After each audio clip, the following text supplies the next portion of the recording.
Good afternoon again. It's Olivia. I'm known as Olivia K on Facebook, Ollie K on Instagram, and Warmia9000 on Reddit.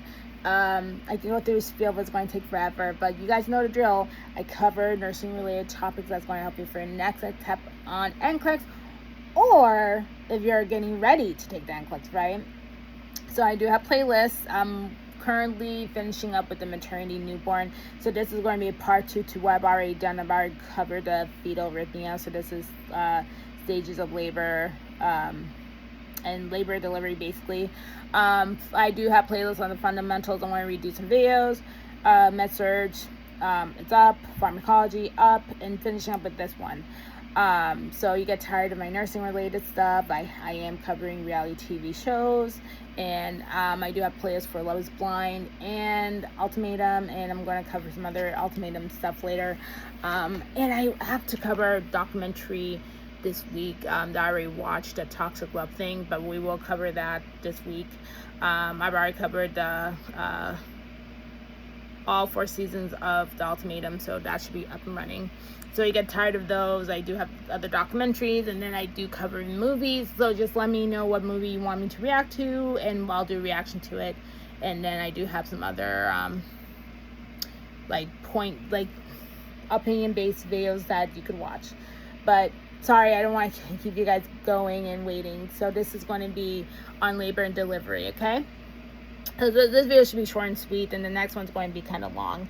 So that'll be like the last part to this. So labor and delivery. So for the cervical dilation piece, because there are like 3 stages to it. So for that piece, I want you to remember LAT, L-A-T, LAT. Okay. So there are different stages to the labor. So cervical, birth of baby, delivery, placenta. So first stage, the cervix is dilating.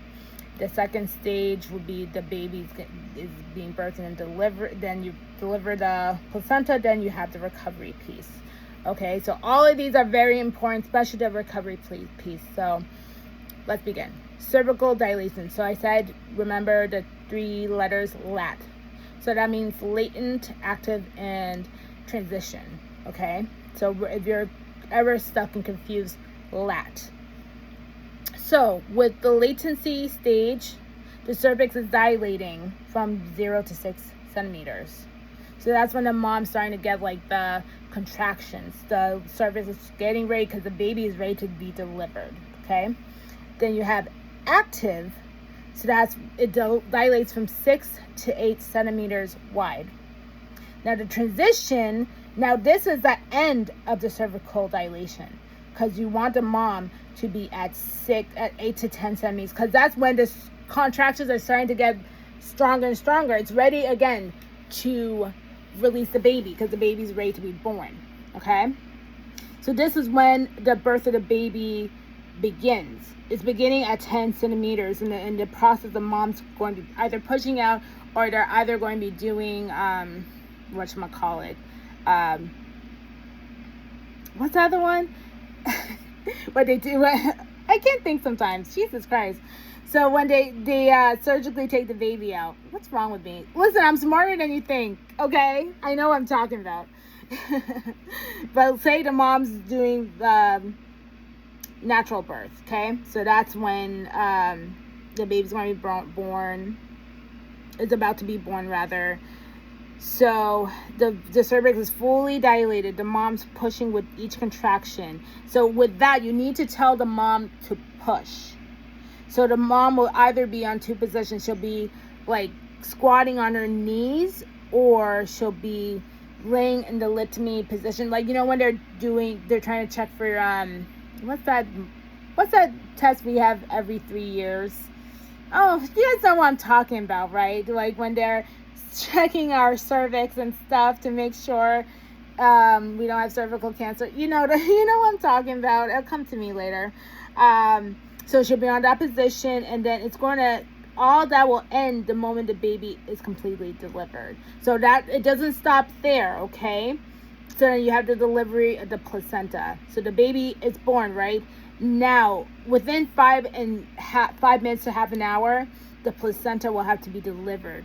If it remains inside, that's a problem, okay? So heavy bleeding can happen, postpartum hemorrhage can occur, an infection can be brewing, a soft, poorly contracted uterus will occur. So with that said, this is when you're going to need the oxytocin, because you need to push that placenta out, and it can be dangerous for the mom, okay? Then you have the recovery. So that's 1 to 4 hours after delivery. So after you've delivered the baby, and then the placenta, this is where you're going to need to pay attention. So you need to monitor for the uterine firmness, okay? The vaginal bleeding, especially the bleeding, because this is where hemorrhage will occur. So please, please, please pay attention to this piece. So vital signs will have to be assessed, bladder status, and bonding with the baby. But you need to assess for hemorrhage in this stage, like today. It's very important. So I'm going to continue to go on and explain further. So with the fundus, it needs to be firm and midlined, or very much near the umbilicus, so the belly, the middle piece. A boggy uterus is going to suggest uterine atony. So the nurse is going to have to massage the fundus, okay, till it becomes firm. Full bladder. So let's just say the mom has to pee, but she won't be able to feel it, right? So it means the fundus would probably be displaced. So that means you need to encourage the mom to use the bathroom. You can help her on the bedpan or toilet her. Assist mom to pee, because that's what it's going to mean. Check for vitals. Watch for increased heart rate, falling blood pressure, rapid breathing, rapid breathing, and low oxygen saturation, because that would mean, it could mean that there's hemorrhage. A firm uterus with continued heavy bleeding could also mean a laceration. So if the uterus is boggy, so you need to do the fundal massage, as I mentioned earlier. Notify the provider and activate hemorrhage protocol. So this is very important, because a mom, like this, you need to monitor, and definitely pay attention to the lochia, which we're going to talk about now.